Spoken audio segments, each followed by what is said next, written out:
ہم نے ان لوگوں کے فوراً بعد یعنی یہودیوں کے فوراً بعد عیسیٰ بن مریم کو بھیجا، مصدقا لما بین یدیہ من التوراۃ، جنہوں نے ان سے پہلے کی کتاب تورات کی تصدیق کی، وآتیناہ الانجیل، اور ہم نے ان کو یعنی حضرت عیسیٰ کو انجیل دی، فیہ ھدی ونور، اس میں ہدایت بھی ہے اور نور بھی ہے۔ یہ دیکھیے یہی الفاظ تورات کے بارے میں اللہ رب العزت نے فرمایا، ومصدقا لما بین یدیہ من التوراۃ، اور یہ جو تورات انجیل ہے یہ خود اس سے پہلے کی کتاب تورات کی تصدیق کرتی ہے، وہدن، باعث ہدایت ہے، وموعظۃ للمتقین، اور متقیوں کے لیے یہ نصیحت حاصل کرنے کا ذریعہ ہے۔ اس کے بعد اللہ نے فرمایا وَلْيَحْكُمْ أَهْلُ الْإِنْجِيلِ بِمَا أَنزَلَ اللَّهُ فِيهِ، اب انجیل والوں کا کام ہے کہ وہ اس اعتبار سے فیصلہ کریں جس کو اللہ نے اس میں نازل کیا ہے۔ وَمَن لَّمْ يَحْكُمْ بِمَا أَنزَلَ اللَّهُ، اور جو اس طرح کا فیصلہ نہ کرے جو کہ اللہ نے نازل کیا ہے، فَأُولَٰئِكَ هُمُ الْفَاسِقُونَ، تو یہی لوگ ہیں جو فاسق ہیں، یعنی اللہ تعالیٰ کے حدود کو توڑنے والے ہیں۔ یہ تینوں آیتیں، جیسا میں نے عرض کیا کہ پہلی دو آیتوں میں یہودیوں کا بیان ہے اور تیسری آیت میں عیسائیوں کا بیان ہے۔ اس میں مین چیز یہ کہ اللہ تعالیٰ نے بار بار یہ دہرایا کہ جو فیصلے یعنی سیاسی لوگ، حاکم، وقت کا حاکم، وقت کا گورنر، اور ہر وہ شخص جس کے پاس کسی چیز کے فیصلہ کرنے کی اتھارٹی ہے، اگر وہ اس طرح سے فیصلہ نہ کرے جس کا اللہ نے حکم دیا ہے، یعنی اللہ تعالیٰ کی تورات اور انجیل اور قرآن کے نازل ہونے کے مطابق، اور اس میں جو کچھ لکھا ہوا ہے اس کے مطابق وہ فیصلہ نہ کرے، تو اس میں تین صفتیں۔ سب سے پہلی بات یہ کہ وہ کافر ہے۔ اگر کوئی شریعت کے خلاف حکم دے، تورات کے خلاف حکم دے اس کے زمانے میں، اور انجیل کے خلاف حکم دے اس کے زمانے میں، اور اب قرآن کے مطابق فیصلہ نہ کرے، اس کے خلاف فیصلہ دے قیامت کے آنے تک، تو کیا ہوگا؟ وہ سب سے پہلے کافر ہے۔ کیوں کافر ہے؟ جو لوگ اس وقت سول کوڈ چلاتے ہیں اور دنیا کے بنائے ہوئے قوانین پر چلاتے ہیں، وہ مسلمان ہیں، ظاہری اعتبار سے کلمہ پڑھتے ہیں، نماز پڑھتے ہیں، روزہ رکھتے ہیں، حج کرتے ہیں، زکوٰۃ دیتے ہیں، قرآن بھی پڑھتے ہوں گے، لیکن اگر وہ شریعت کے مطابق فیصلہ نہ دیں تو قرآن کا اعلان ہے کہ یہ لوگ اپنے آپ کو مسلمان کہہ لیں اور نماز روزہ وغیرہ جو چاہیں کر لیں، لیکن اس کے باوجود اللہ کی نظر میں وہ کافر ہے۔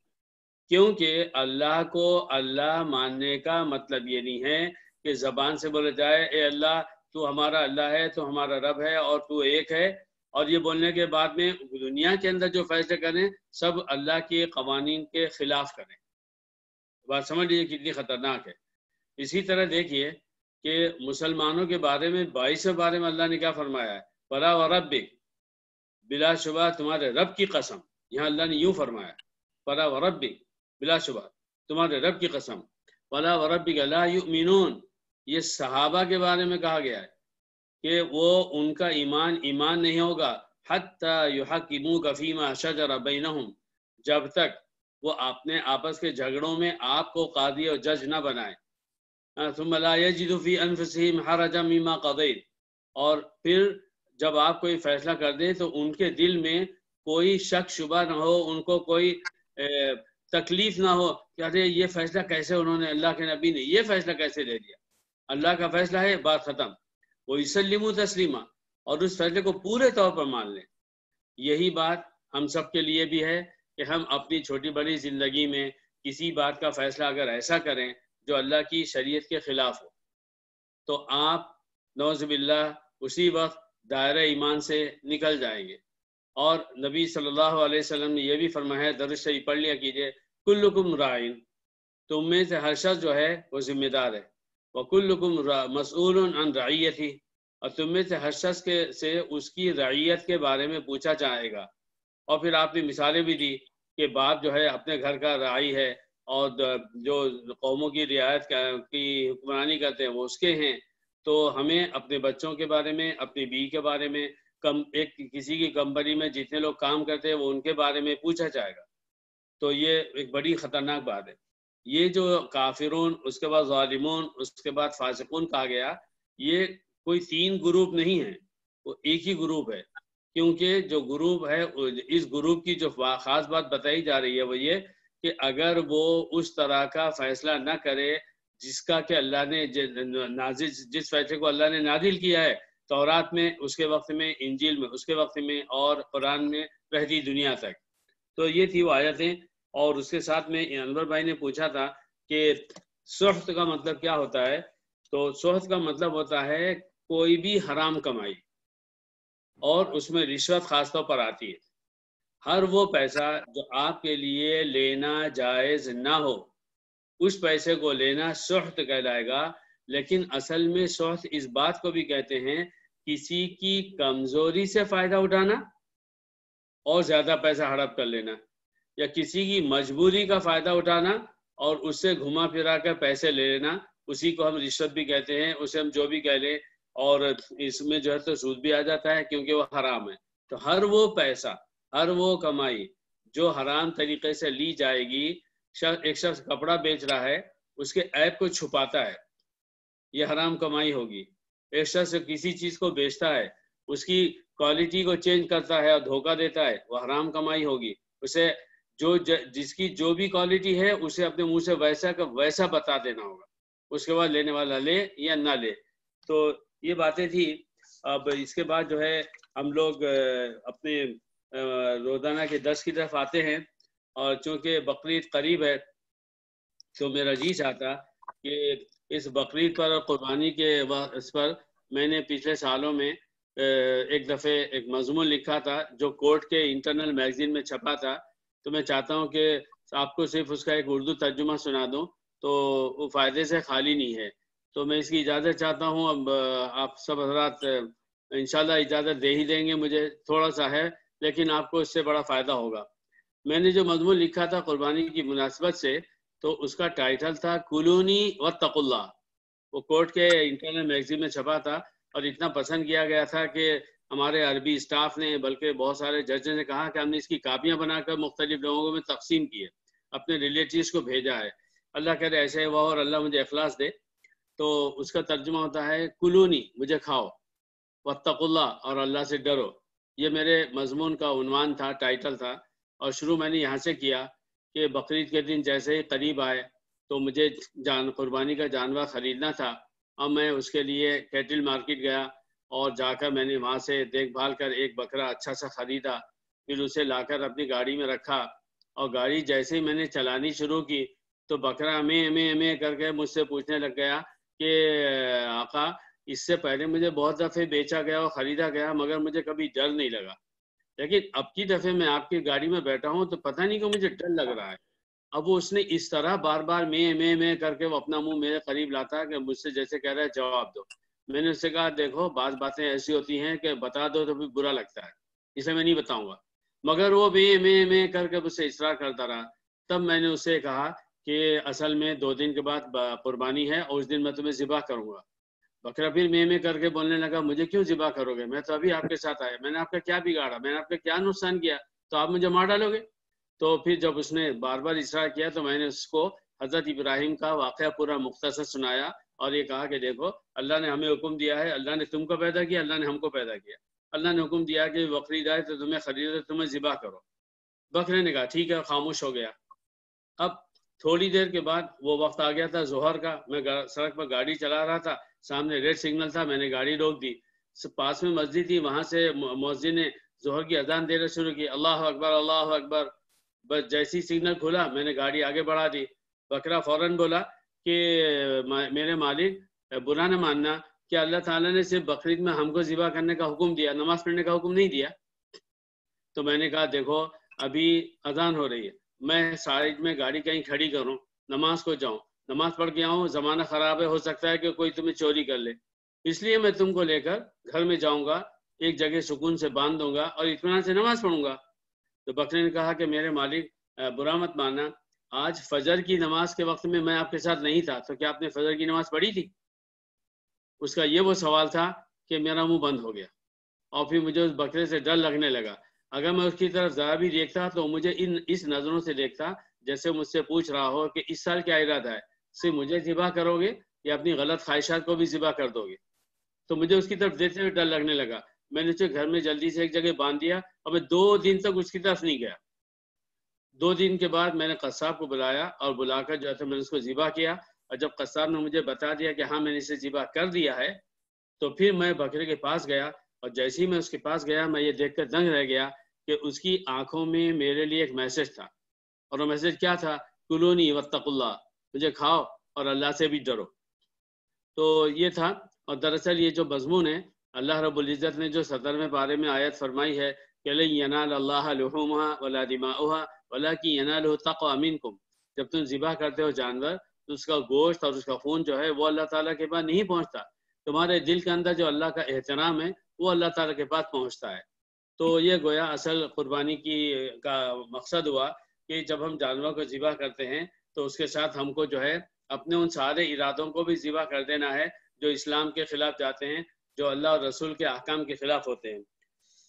اب آئیے ان آیتوں کی طرف جو ہم نے شروع کی تھی، تو میں نے عرض کیا تھا کہ دیکھیے بات چل رہی ہے منافقوں کی، اور اس میں ہم نے پڑھ لیا تھا وَلَهُمْ عَذَابٌ عَلِيمٌ بِمَا كَانُوا يَكْذِبُونَ، کہ ان کو جو ہے تو دردناک عذاب ہوگا کیونکہ وہ جھوٹ بولتے ہیں۔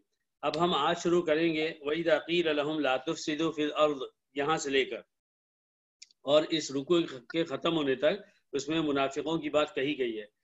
میرے بھائیوں، سچی بات یہ ہے منافقین جب بھی زبان سے لفظ منافق سنو یا اپنی آنکھوں سے کسی کتاب میں پڑھو تو بہت ڈرنے کا مقام ہے، اور جہاں تک میری چھوٹی سی سمجھ نے غور کیا ہے تو کفر ایک بیماری ہے، مگر منافقت اس سے بڑی بیماری ہے۔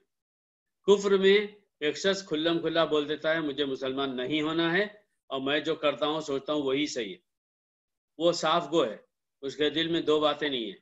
لیکن اللہ رب العزت کو بھی یہ بات پسند نہیں ہے کہ ایک شخص دل میں کچھ رکھے اور زبان سے کچھ اور بولے، اور چونکہ ہر بات اللہ کو معلوم ہو جاتی ہے، اللہ تعالیٰ نے قرآن میں فرمایا ہے اِنَّهُ عَلِيمٌ بِذَاتِ الصُّدُورِ، اللہ تعالیٰ تمہارے دلوں کے اندر کیا کیا ہے وہ سب اللہ جانتا ہے۔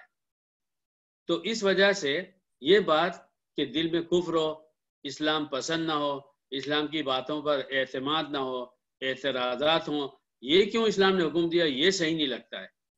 اتنا بڑا جملہ، معمولی سا بندہ اللہ کے سامنے کی حیثیت بھی نہ رکھنے والا وہ اللہ تعالیٰ کے کسی فیصلے کے بارے میں بولے اللہ نے کیوں فرمایا، یہ تو اس زمانے میں نہیں چلتا، یہ تو اس وقت کے حالات کے اعتبار سے صحیح نہیں ہے، اتنے بڑا جملہ بولنے کی ہمت کیسے ہو رہی ہے تجھے، تو ہوتا کون ہے؟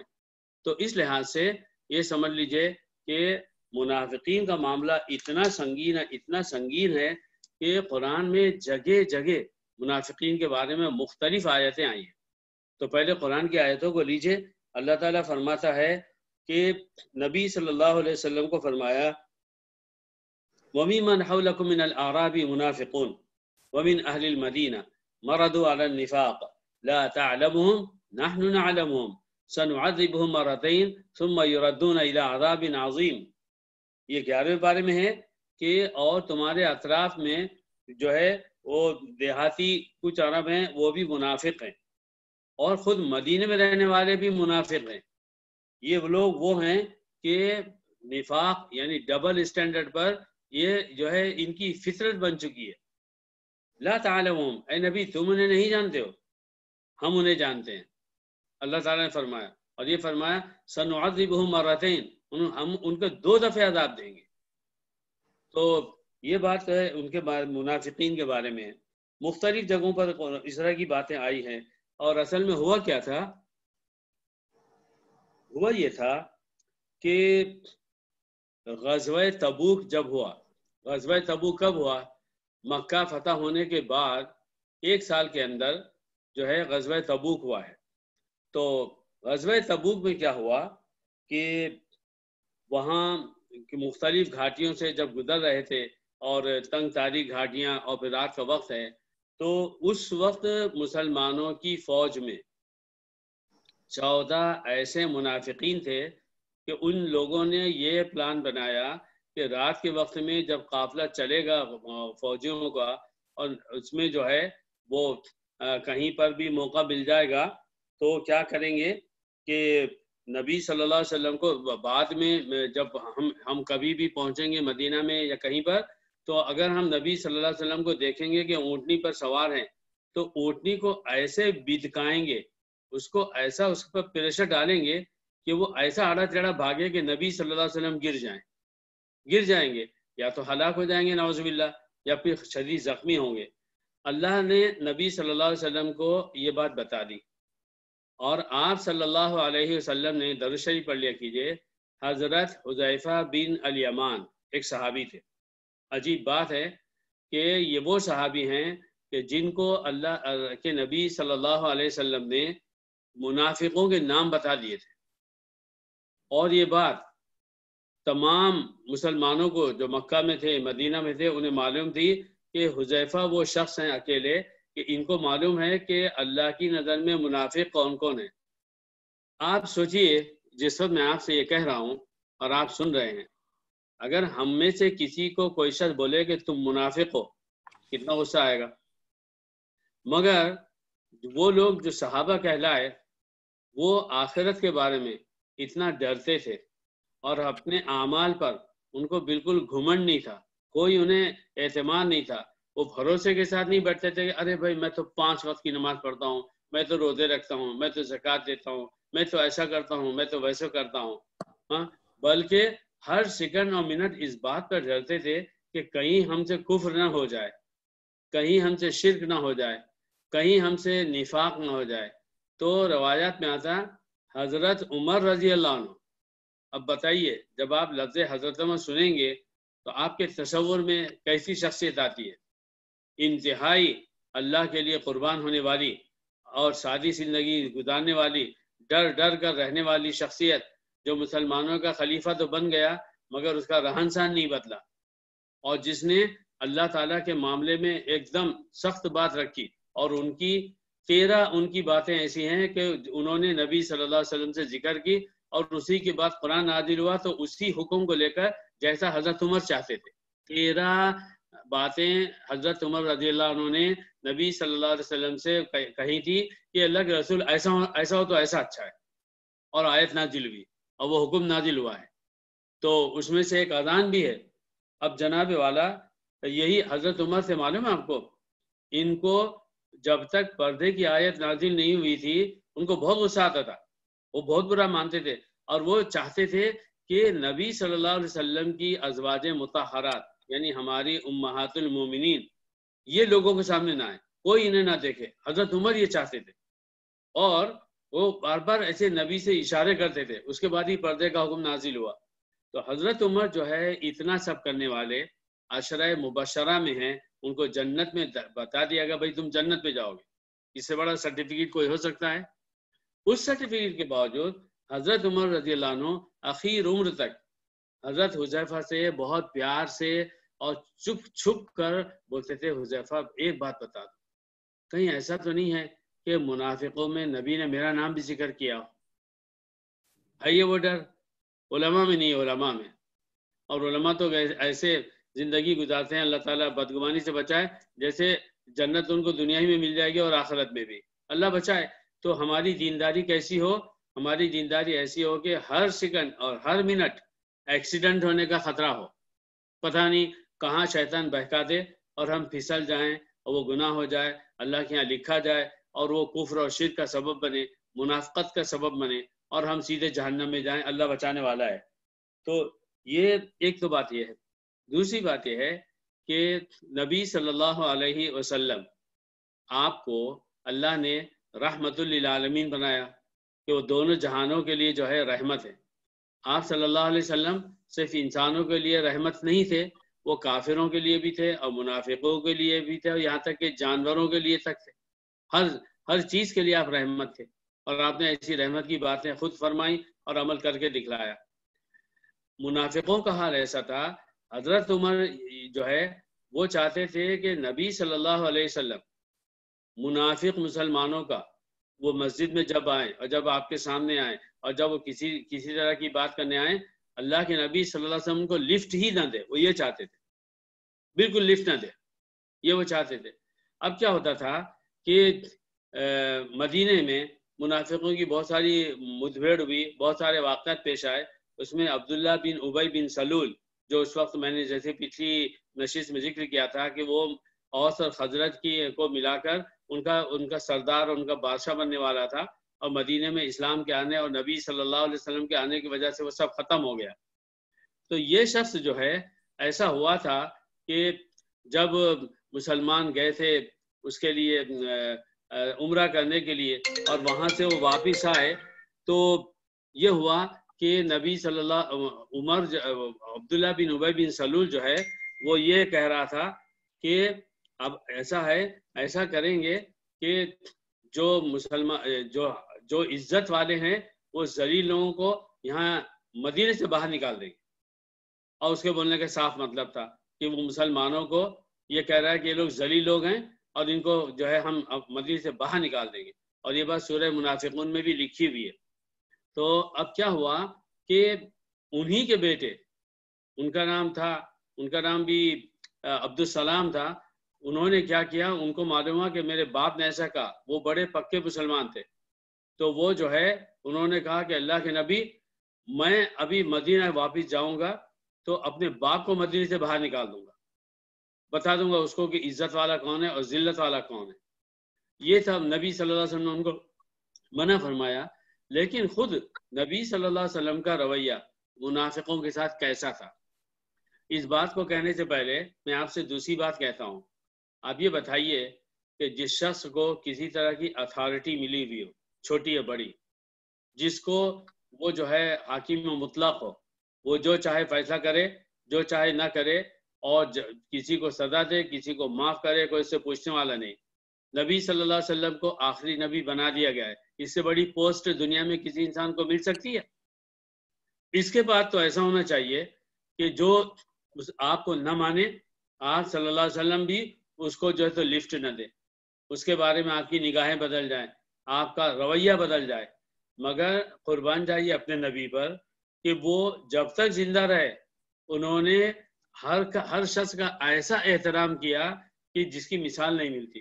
تو وہ منافقوں کے ساتھ بھی آپ صلی اللہ علیہ وسلم کا جو رویہ تھا وہ بڑا ہی صاف ستھرا تھا، اور ایسا ادب اور احترام محبت کا تھا کہ جس میں اس کی مثال نہیں ملتی۔ یہ عبداللہ بن ابی بن سلول یہ مر گیا۔ اب آپ صلی اللہ علیہ وسلم کا مدینے میں رویہ تھا کہ اگر ظاہری طور پر کسی نے اسلام کو قبول کیا ہے، آپ صلی اللہ علیہ وسلم اس کے جنازے میں شریک ہوتے تھے، اس کی نماز پڑھاتے تھے۔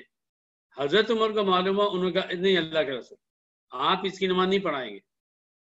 تو اتنی کثرت سے حضرت عمر نے آپ پر اصرار کیا کہ آپ صلی اللہ علیہ وسلم نے حضرت عمر کو جواب دیا، انی اکرہ ان تتحدث العرب ان محمد یقتل اصحابہ۔ دیکھو میں اس بات سے ڈرتا ہوں کہ عرب یہ کہیں گے کہ دیکھو محمد تو ایسے ہیں اپنے ساتھیوں کو قتل کرتے۔ یہ بات آپ نے کب فرمائی تھی؟ جب ان 14 منافقون کی اللہ تعالیٰ نے اطلاع دی تھی کہ یہ چاہتے ہیں کہ آپ اونٹی پر سوار ہوں اور اونٹی کو دھکا پکا دے کر آپ کو گرا دیں۔ تو اس کے بعد وہ جو ہے عبداللہ بن ابی بن سلول کی نماز نہیں پڑھنے دے رہے تھے حضرت عمر۔ پتہ ہے کیا ہوا؟ قرآن کی آیت نازل ہوئی کہ وَلَا تُصَلِّ عَلَىٰ أَحَدٍ مِّنْهُمْ مَاتَ أَبَدًا وَلَا تَقُمْ عَلَىٰ قَبْرِهِ۔ یہ منافقوں میں سے کوئی اگر مر جائے تو آپ ان کی نماز نہیں پڑھاؤ گے، اس کی قبر کے پاس بھی کھڑے نہیں رہو گے۔ اور اسی رکوع کو جو 10ویں پارے میں ہے، آگے اللہ نے فرمایا ان تستغفر لهم 70 مرہ فلن یغفر اللہ لهم۔ آپ ان منافقین کی اگر 70 دفعے بھی اللہ سے مغفرت کے لیے دعا کریں گے نا، اللہ تعالیٰ بالکل قبول نہیں کرے گا۔ تو یہ تو فیصلہ اللہ کا۔ مگر قربان جائیے اس نبی رحمت کے بارے میں کہ نبی صلی اللہ علیہ وسلم یہ فرماتے تھے، اس کے بعد بھی آپ دعا کرتے تھے کہ اللہ اس کی مغفرت فرما۔ تو حضرت عمر اور سارے صحابہ، لیکن حضرت عمر کہتے ہیں آپ کیوں کر رہے ہیں؟ اب اللہ نے تو یہ فرما دیا۔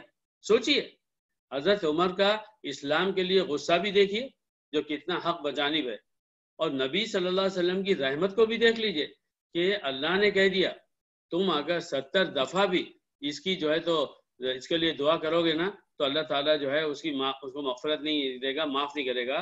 تو حضرت عمر جب بار بار کہتے تو نبی صلی اللہ علیہ وسلم فرماتے تھے انی خیرت فاخترت، مجھے اختیار دیا گیا ہے۔ کیوں؟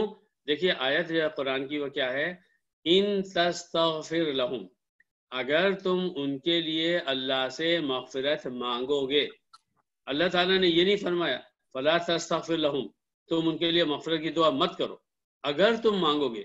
اس میں یہ ہے کہ اگر تم مانگو گے بھی تو میں ایسا نہیں کروں گا. تو اس میں ایک طرح کا اختیار ہے. تو نبی صلی اللہ علیہ وسلم فرماتے تھے مجھے اختیار دیا گیا ہے، میں نے یہ سوچا کہ دعا کر لو، کسی پتہ اللہ تعالیٰ قبول کر لے تو ایک شخص جہنم میں جانے سے بچ جائے. ہمارے سامنے ہزاروں لاکھوں جو ہے نان مسلم ہیں، وہ سب کفر کی اور شرک کی وجہ سے جہنم میں جانے والے ہیں.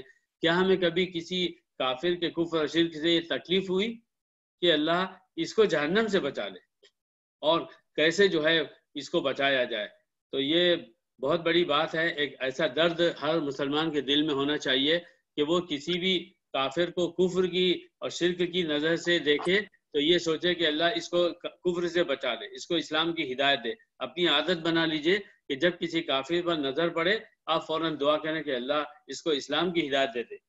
اور اس کے بعد نبی صلی اللہ علیہ وسلم یہ تک فرماتے تھے کہ لو انی اعلم لو زدت علی 70 یغفر اللہ لہ لزدت، اگر مجھے اس بات کا پتہ چل جائے کہ 70 دفعے سے زیادہ ان کے لیے مغفرت مانگنے پر اللہ تعالیٰ انہیں معاف کر دے گا نا، میں اس کے بعد اور زیادہ مغفرت مانگوں گا. اللہ تعالیٰ نے لفظ 70 استعمال فرمایا. عربی زبان میں لفظ 70 دفعہ یا 100 دفعے اس کاؤنٹنگ میں اتنا بھی مراد دیا جاتا ہے کہ اگر کوئی شخص آپ سے بولے کہ میں تمہیں 70 درہم میں یہ چیز دوں گا تو اس کا مطلب واقعی 70 ہوتا. لیکن عام زبان میں اگر کثرت کو بتا رہا ہوں عربی زبان میں تو کبھی لفظ 70 اور کبھی لفظ 100 استعمال کرتے ہیں. جیسے نبی صلی اللہ علیہ وسلم اللہ تعالیٰ سے اپنے بارے میں جو مغفرت طلب کرتے تھے تو اس میں آیا ہے کہ آپ صلی اللہ علیہ وسلم فرمایا کہ فإنی استغفر ربی 70 مرۃ، میں ہر روز جو ہے اپنے رب سے اپنے لیے 70 دفعے مغفرت کی دعا مانگتا ہوں، اور کسی آیت میں ہے 100 مرہ 100 دفعے. تو یہاں بھی اس قرآن میں جب یہ کہا گیا کہ اگر تم منافقوں کے بارے میں 70 دفعہ بھی مغفرت مانگو گے، تو یہاں 70 کا مطلب جو ہے وہ 69 کے بعد 70 نہیں ہے، بلکہ وہ یہ مراد ہے کہ تم کتنی بھی مغفرت کے لیے کہو گے نا میں نہیں معاف کروں گا. یہ اللہ تعالیٰ نے فرمایا قرآن میں. مگر نبی صلی اللہ علیہ وسلم جن سے زیادہ عربی زبان کا کوئی ماہر نہیں تھا، وہ اس مطلب کو سمجھنے کے باوجود محض اس امید میں کہ شاید اللہ تعالیٰ اس کافر کو یا اس منافق کو معاف کر دے اور یہ جنت میں چلا جائے، جہنم کی آگ میں نہ جلے، تو فرماتے تھے کہ اگر مجھے یہ معلوم ہو جائے کہ اگر کاؤنٹنگ کرتے ہوئے 70 سے کہیں زیادہ 71 2 3 4 5 75 80 جو بھی آپ کہہ لیں اتنی دفعے اگر میں جو ہے وہ مغفرت مانگوں گا تو ہو سکتا ہے کہ اللہ تعالیٰ اس کو معاف کر دے. لذت تو میں ضرور ایسا کرتا. تو یہ ہے میرے بھائی، اللہ تعالیٰ ہم کو جو ہے اس بات کو سمجھنے کی توفیق دے کہ منافق ہونا بڑا ہی خطرناک درجہ ہے. اپنے ہر عمل کے بارے میں جائزہ لینے کی ضرورت ہے کہ بھئی یہ عمل ہم نے اللہ کے لیے کیا یا کس کے لیے کیا. اور اس کے ساتھ ساتھ اس بات کو بھی ملا لیجئے کہ نبی صلی اللہ علیہ وسلم نے منافق کی 3 نشانی بتائی ہے، اور ایک روایت کے مطابق 4 نشانیاں بنائی ہیں.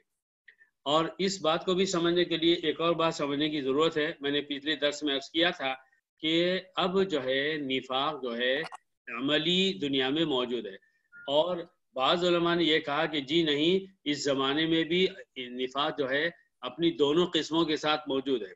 ایک ہے اعتقادی اور دوسرے ہے عملی. نفاق یعنی ڈبل اسٹینڈرڈ، دل میں کفر بھرا ہوا، اسلام کی مسلمانوں کی نفرت بھری ہوئی ہے اور زبان پہ کہہ رہے ہیں ہم مسلمان ہیں. تو یہ بات ایسی ہے کہ آج کے زمانے میں وہ سارے مسلمان جو انتہائی ماڈرن ہو چکے ہیں، ان کا ماڈرن ہونا ایک تو یہ ہے کہ وہ غیر مسلموں کے کلچر کو، سویلائزیشن کو اپنائیں اور کھانے پینے، رہنے سہنے اور زندگی کے ہر طریقے کا جو بھی طریقہ ہے اس کو بدل دیں. لیکن اس کے ساتھ ساتھ اس میں یہ بات بھی ہے کہ اسلام کی کسی بھی ایک بات پر یا بہت ساری باتوں پر اعتراض کرنا، اس کو غلط بولنا، اس کو غلط سمجھنا، اس کو چھوڑنے کی دعوت دینا. مثال کے طور پر کسی زمانے کا مسلمان، جیسے آج کل کے مسلمان جو بہت ماڈرن ہو چکے ہیں، وہ کہتے ہیں بھئی اسلام نے پردے کا حکم دیا ہے نا، یہ عورتوں پر ظلم ہے. یہ نفاق ہے، اور یہ نفاق اعتقادی ہوا. ان کے دماغ میں دوسرے لوگوں کو دیکھ کر ان کی بیہودہ باتوں کو سن کر یہ بات بیٹھ گئی کہ اسلام نے جو ہے پردے کا حکم دیا ہے وہ غلط ہے، نعوذ باللہ. یا کوئی شخص یہ کہے کہ بھئی اسلام نے جو سود کو حرام کہا ہے نا یہ صحیح نہیں ہے، یہ آج کے زمانے میں نہیں چلتا، اسے کہا جائے گا نفاق اعتقادی. ان کے دماغ میں یہ بات بیٹھ گئی کہ اللہ نے جو سود کا حکم دیا ہے وہ غلط ہے. یا مثال کے طور پر کوئی مسلم عورت یا خود کوئی مسلم مرد یہ بولے کہ یہ جو 3 طلاق ہے صرف مردوں کو حق دیا گیا ہے، عورتوں کو حق کیوں نہیں دیا گیا، اور اس بات کو وہ سوالی انداز میں نہ بولے بلکہ اس کی دعوت دے، سمجھائے اور بولے، تو یہ کیا ہے؟ یہ نفاق اعتقادی ہے.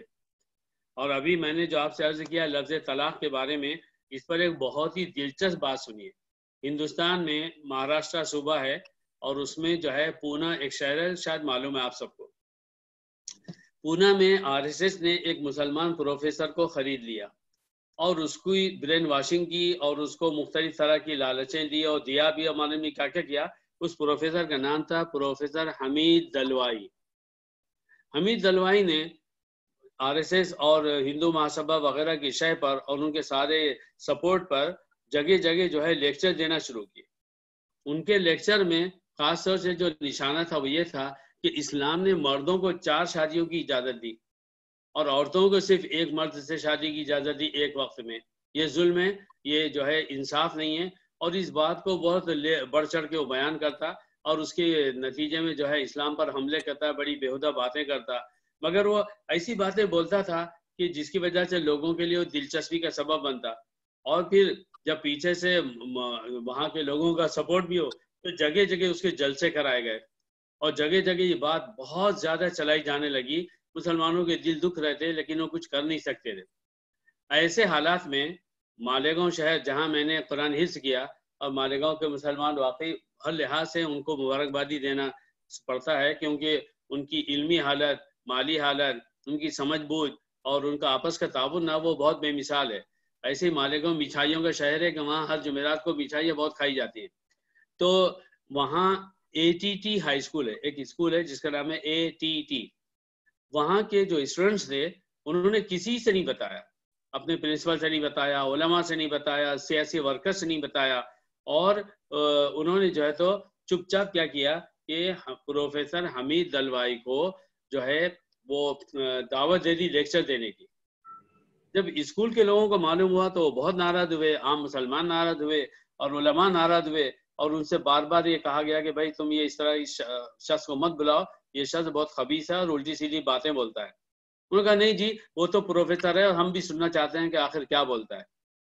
اس کے بعد میں حمید دلوائی پونا آیا اور بڑی کثرت سے ہزاروں کا مجمع ہوگا وہ کھڑا ہوا اور اس نے اپنی ہر طرح کی جو باتیں بولنی تھی وہ سب بولنا شروع کی اور بڑی دھویں دار تقریر کی، اور اس میں یہی بات بار بار دہرائی کہ یہ ظلم ہے عورتوں پر. مردوں کو 4 شادیوں کی اجازت ہے اور عورتوں کو صرف ایک کی شادی کی اجازت ہے ایک وقت میں. تو یہ ساری بات ختم کر کے وہ جب اپنی سیٹ پر بیٹھا تو جو اسٹوڈنٹ کی آرگنائزیشن کا جو پریزیڈنٹ تھا وہ کھڑا ہوا اور اس نے کہا کہ آج ہماری آنکھ کھل گئی، ہمارے پروفیسر صاحب نے ہمیں بتا دیا، ہمیں سمجھ میں آ گیا اسلام نے عورتوں پر ظلم کیا ہے اور ان کو 4 شادیوں کی اجازت نہیں دی ہے.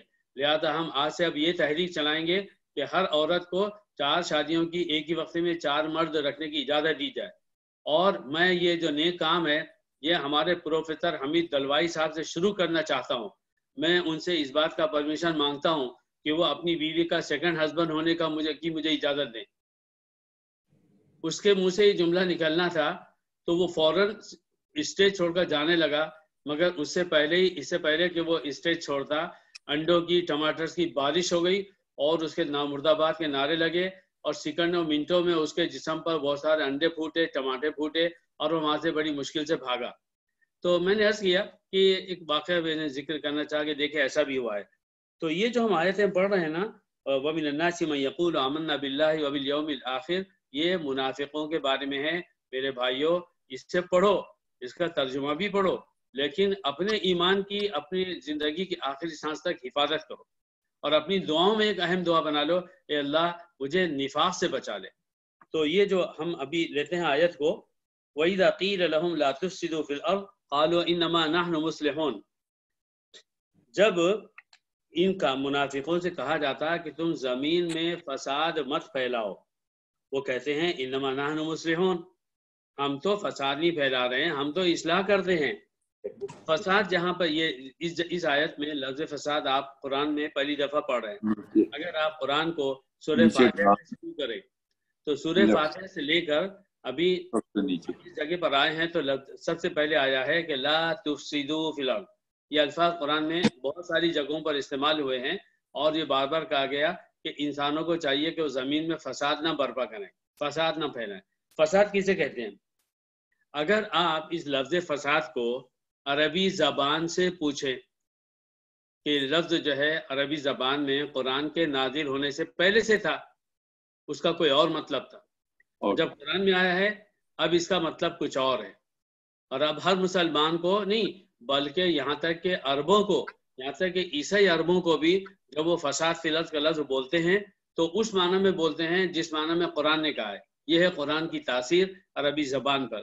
قرآن میں آنے سے پہلے اس لفظ فسادہ کا مطلب تھا کسی بھی صحیح کام کو نہ کرنا اور اس صحیح کام کے مقابلے میں جو غلط ہے اس کو کرنا. کسی بھی معاملے میں، ذاتی معاملات ہوں، اجتماعی معاملات ہوں، سیاسی معاملات ہوں، سوشل ورک ہو، کوئی بھی ہو، اس میں جو صحیح بات ہے اس کو چھوڑ دینا اور اس کے الٹ جو غلط کام ہو سکتا ہے اس کو کرنا، اس کو فساد کہتے ہیں. یہ عربی زبان میں لغت میں ڈکشنری میں کہتے تھے. جب قرآن آیا تو اس نے جیسے لفظ ایمان، لفظ اسلام، لفظ قرآن، لفظ بعث بعد الموت، البعث کا اور آخرت کا، اور دنیا کے لیے لفظ اولا اور آخرت کے لیے لفظ آخرہ، اور اسی طرح یہ لفظ فساد جب استعمال فرمایا اس کے معنی بالکل الگ ہے. اور مفسرین نے لکھا ہے الفساد هو الکفر، الفساد هو الکفر والعمل بالمعصیہ.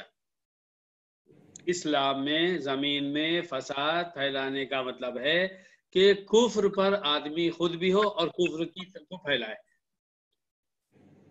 اس دنیا میں کفر کو پھیلانا، خود کافر رہنا، نعوذ باللہ، خود مشرک رہنا، کفر کو پسند کرنا، شرک کو پسند کرنا، اس کی دعوت دینا، اس کو پھیلانا، یہ ہے فساد.